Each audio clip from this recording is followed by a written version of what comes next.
saylanib turar ekanlar, kechasi takbir aytib qolmadi. Shunda ular shunday qaraganlarida osmondan Iso alayhisalom tushib kelayotganligini ko'rishadi.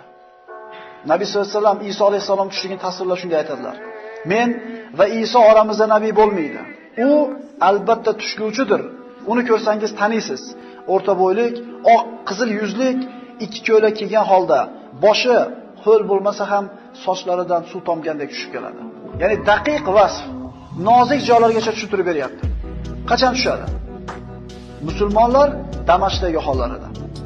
Mana aytdik, hadisda Dajjal bilan birga Yahudiylardan 70 mingtasi ergashadi deb aytdik. Bular mana shunday jangga tayyorgarlik ko'rib turgan paytda osmondan tushib keladi. Sahih hadislarda keladi. Ular saf tortib tayyorgarlik ko'rib turgan paytda bomdod namozi vaqtida takbir aytiladi. Ularning imomi eng yaxshisi bo'ladi, mana Mahdi deb aytgan bo'ldik. Qiyomat qoyim